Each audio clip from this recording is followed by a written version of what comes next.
Hey everyone, it's Brennan. Welcome to my channel and welcome to another video. Today we're going to go through all of my favorite books that I have read so far in 2021. I'm going to call this a quarterly favorites because I'm going to go through January, February, and March, and then hopefully I will keep up with this through the year, and then we'll pick my very top favorite books at the end of the year. But I'm going to pick 5 top favorite books that I've read so far this year, and then I have a few honorable mentions because I've just read a lot of good books this year. This will mainly just be in the order that I've read them. I haven't really narrowed these down to like a top favorite. Also, like, as I read more books, my opinions just kind of change. But I'm going to start out by talking about Rhythm of War by Brandon Sanderson. This is the 4th book in his Stormlight Archive, which is an adult high fantasy series. And we're in this world where there has been a never-ending cycle of desolations. Like, these void bringers, like monsters, basically, come and destroy society. And then our current people don't know much about these desolations because literally when they happen, technology ends, writing, learning, all that ends, and basically the world starts over. We think that those desolations have come to an end, but then we start having some signs of another one. This follows different perspectives. There is a magic system based around stormlight, which is infused into gemstones by high storms that pass through very like regimentedly. Like, you can predict when they're coming, and there's a lot. There are different species of animals and people, like there are aliens kind of in this world, and there are different cultures. And I will just say Kaladin is my favorite. He is the best, the top #1 sad boy I have ever read in a book. I love him, and I would recommend this if you like fantasy. And truly, I think it's also a good place to start with adult fantasy. Maybe read Mistborn first by Brandon Sanderson, but Stormlight is really, really good. And then I'm going to talk about the Winter Night trilogy by Catherine Arden. I have a video talking about this series. I finished it in January, and I'm going to talk about the 3rd book, The Winter of the Witch. This is a YA fantasy. It's Russian inspired. Our main female character, Vasya, is kind of like this bridge between traditional folk spirit Russian culture and then like the modern world. But she can see and communicate with these Russian spirits, and that makes the people in this time period, it's like loosely set around 1400s, 1500s Russia, like actual historical event. And so she is seen as a witch, hence the title of this 3rd book. And we follow her as she does really awesome and also sometimes sad things, and it's really, really good.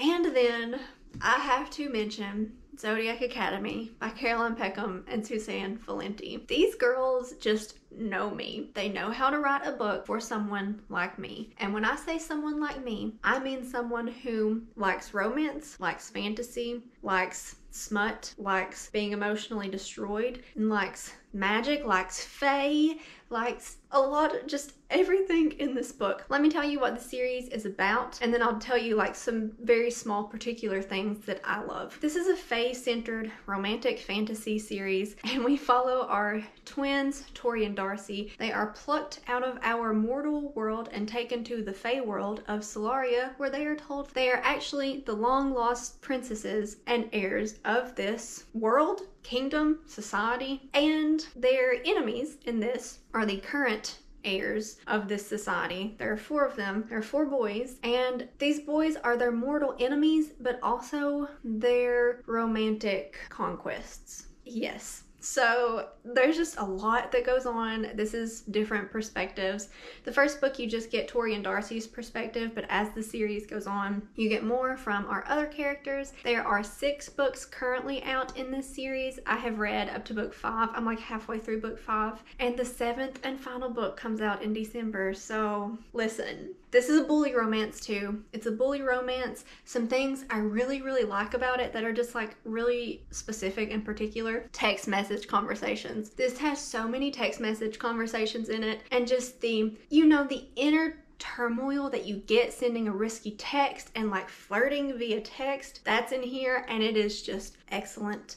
And then also like fashion and like outfits, they're very well described in this series. There's just so much. I could literally go on and on. I have literally gone on and on about this series on my channel, so like I'm sorry if this is the 20th time you're hearing about it, but I have to talk about it in this video. The next book I will mention is Strange the Dreamer by Laini Taylor. This is another YA fantasy. We follow our main character Laszlo Strange. He grew up an orphan, and in his early 20s he is a librarian. In the society that he lives in, the librarians are very looked down upon. They aren't really allowed to use the things that they learn, and they literally just like look for things for the like alchemist and the people who actually do the things. And Laszlo likes to spend all of his free time reading and learning about this lost city called Weep. People give him a hard time because he is just basically living in this fantasy world. Well, an envoy of people come through his town, and maybe he has an opportunity to go on an adventure to this lost city. Some topics in here, there are god-like beings in this, if you like that in your fantasy. There's a huge like intergenerational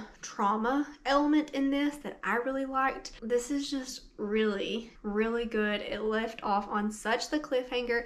I have Muse of Nightmares like right here, and I'm gonna pick it up soon. I can't wait. I don't even want to tell you about all the characters in here because you should just figure it out when you pick up this book. Okay, the fifth book I'm going to talk about is Cersei by Madeline Miller. This is a Greek retelling of Cersei, who is an enchantress, a witch. She is kind of like the outcast of her family. Her dad is the sun god Helios, and her mother is a sea nymph, Percy.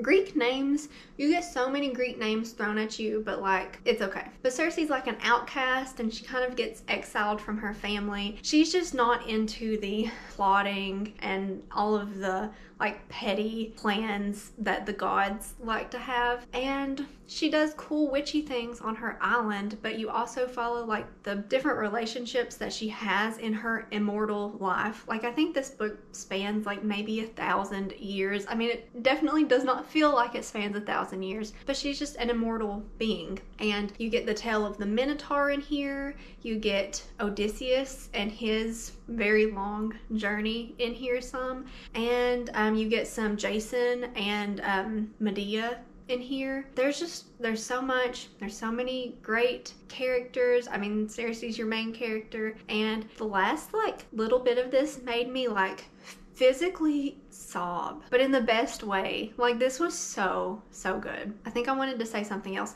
The audiobook for this was so excellent. Okay, another book that I really like kind of thought about putting on here is Normal People by Sally Rooney. I just wrapped this up in my March wrap up. I also wrapped up Cersei in that too. I'll link that below, and I'll link my Pisces video below where I read some of these books. Normal People, oh my gosh. So I gave this 4 stars. I kind of want to go back and give it 5 stars. I might do that. This is kind of a romance, but really like it's just a book, and we follow our 2 characters, Connell and Marianne. We start out when they're seniors in high school, and they develop this relationship.